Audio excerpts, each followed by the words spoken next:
Hi guys, welcome back. I am champion from trading with champion. तो आज 2 फरवरी है और 1 फरवरी को हमारा बजट आया था। बजट में कुछ ऐसी कंपनीज थी, कुछ ऐसे सेक्टर थे जिसमें कुछ बजट एलोकेशन किया गया था। उसमें से सबसे बड़ा सेक्टर था डेवलपर्स का सेक्टर। और डेवलपर्स और आईटी का सेक्टर। तो वहाँ पे एक कंपनी आ जाती है अनंतराज।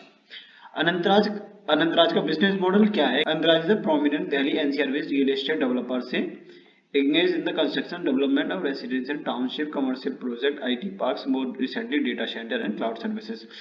मोस्टली जो मैंने इस स्टॉक को पिक किया है वो इस वजह से पिक किया है क्योंकि यहाँ पे इसका जो मेन है data centres and cloud services. तो मोस्टली ये अब रियल एस्टेट से हटके डेटा सेंटर और क्लाउड सर्विसेज की तरफ आ चुके हैं ये। तो यही इसकी सबसे बड़ी खासियत है कि ये डेटा सेंटर भी खुद का ही है और बना भी रहे हैं डेटा सेंटर और क्लाउड सर्विस भी दे रहे हैं। तो इसी वजह से ये हमारे लिस्ट में बना हुआ है। सोलर के बाद यानी कि रिन्यूएबल एनर्जी के बाद अगर कोई सेगमेंट बूम पे है तो वो है data centre and cloud services. तो क्लाउड सर्विस और डेटा सेंटर दोनों अनंतराज प्रोवाइड करता है।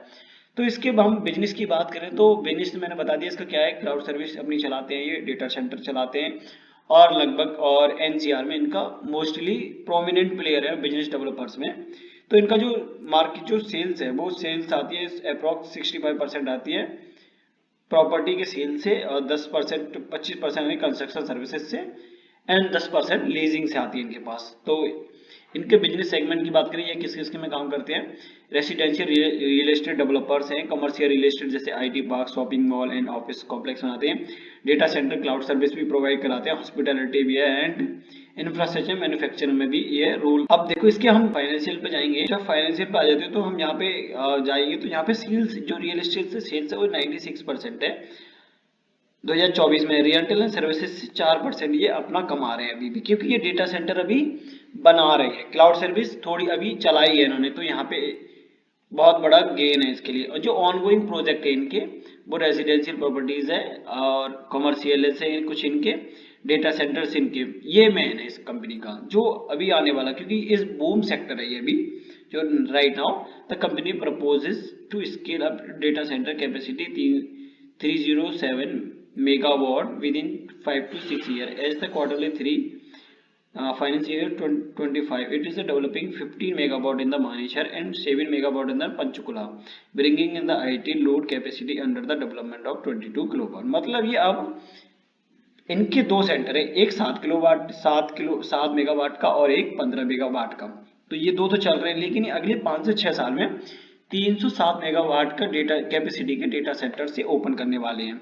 लेकिन जब मैं और ये अपना अशोक क्लाउड के नाम से एक प्लेटफॉर्म भी चलाते हैं, क्लाउड सर्विसेज जिसे प्रोवाइड करते हैं। लेकिन मैं यहाँ पे एक बात और कंसीडर करता हूँ क्योंकि जो जितने भी डेटा सेंटर्स बन रहे हैं उनमें मोस्टली दो चीज ज्यादा यूज होंगी डेटा सेंटर्स में। देखो कॉपर कॉपर यूज होगा, सिल्वर यूज होगा, वो अलग सेगमेंट रहा। लेकिन दूसरा सेगमेंट ये है कि जितना एसी है, क्योंकि ये इतनी हीट प्रोड्यूस करते हैं कि उनको ठंडा होने के लिए, इक्विपमेंट को ठंडा होने के लिए एसी की जरूरत पड़ेगी। और एसी का सेगमेंट यानी एसी कंपनी जो एसी मैन्युफैक्चरिंग करती है वो कंपनी अगले 5 से 6 साल में फिर से, मतलब इसकी अनंतराज 307 से 307 वॉट पे जाने वाला है। तो सोच सकते हो आप एसी कितनी लगेगी, तो वहां से एसी कंपनी कितनी आगे की ग्रोथ है आप वो सोच सकते हो। और एसी के साथ साथ यहाँ पे एक पावर सेगमेंट, क्योंकि इनको चलाने के लिए 24 आवर्स, चाहे दिन हो चाहे रात हो, चाहे आंधी आ जाए चाहे तूफान आ जाए, ये इनको चाहिए ही चाहिए। ऑल टाइम इनको पावर सप्लाई चाहिए ही चाहिए। तो ये दो सेगमेंट हो गए कि जो जितने भी डेटा सेंटर बनाएंगे वो इनमें मोस्टली दो दो सेगमेंट तो जाए बूम होंगे ही होंगे। तो यहाँ पे अब हम इसकी फाइनेंशियल की बात करता हूँ, क्वार्टरली रिजल्ट्स पे देखते हैं हम। अभी 642 का मतलब 20% गेन गया, 20% का गेन है ईयर ऑफ ईयर। ऐसे ही देखो यहाँ पे इन्होंने 172 ईयर्स, यानी यहाँ देखो ये एक बढ़ती हुई उभरती हुई कंपनी है, इसने पीछे मुड़ के कभी देखा ही नहीं। 513, 335, 20-30%। लेकिन प्रॉफिट सेगमेंट की बात करें तो देखो ऑपरेटिंग प्रॉफिट कितना है इनका 20%, 26%, कभी कभी एक आध बार डाउन हुआ है, लेकिन 20 और 26 का 25 और 26 का इनका मीन एवरेज है 25 का। तो इनका नेट प्रॉफिट की बात करें तो इस बार इनका हाईएस्ट एवर था। लेकिन देखो यहाँ पे कि ये हर बार जितने भी टाइम इन्होंने अपने प्रॉफिट क्वार्टरली रिजल्ट रिलीज किए, हर बार इन्होंने प्रॉफिट को बढ़ा के ही किया है। तो इनका इस बार प्रॉफिट कितना बढ़ा था, 31% का प्रॉफिट इन्होंने को गेन किया इन्होंने। ऐसे ही हम सेल्स की बात करें 2025 में, सेल्स भी इन्होंने पिछले 10 साल के अंदर 5 टाइम्स कर लिया इन्होंने, वो भी एक गुड न्यूज है। और इनके ऑपरेट प्रॉफिट की बात करें तो 400 से इन्होंने 4.26 टाइम्स इन्होंने प्रॉफिट किया है। ऐसे ही रिजर्व देखो इनके पास कितना है, 4,331 करोड़ का इनके पास कैश पड़ा हुआ है। फिक्स्ड एसेट देखो इन 1489 करोड़ के हैं। और ये देखो इन्वेस्टमेंट 313 करोड़ की चल रही है इनकी, और भी अगर 313 करोड़ की है। CWIP यहाँ पे वर्किंग चालू है, वो 31 करोड़, यहाँ से भी सेल्स नहीं आई लेकिन सामान बनना चालू हो गया है, तो वो 31 करोड़ का है। और बोरिंग की बात करें तो बोरिंग ना के बराबर देखी जाए तो इसके जो इनके पास फिक्स्ड एसेट पड़े हुए हैं और ये रिजर्व पड़ा हुआ है, उसके मुकाबले ये ना के बराबर है। तो 563 करोड़ ज्यादा नहीं है जितना भी इनके पास रिजर्व है। तो यहाँ तक तो हमारी कंपनी बेस्ट ऑफ बेस्ट बैठती है, और फाइनेंशियल रिजल्ट भी इनके काफ़ी अच्छे हैं। अपना प्रॉफिट बढ़ा के ही दिखाते, बढ़ा रही है हर साल अपना। और इनके मैं फाइनेंशियल की बात करूँ इन्वेस्टर्स की, तो इन्वेस्टर इनकी प्रमोटर इनकी 57 है। FYs में बाइंग करी है, देखो इस बार DIs ने सेलिंग करी है।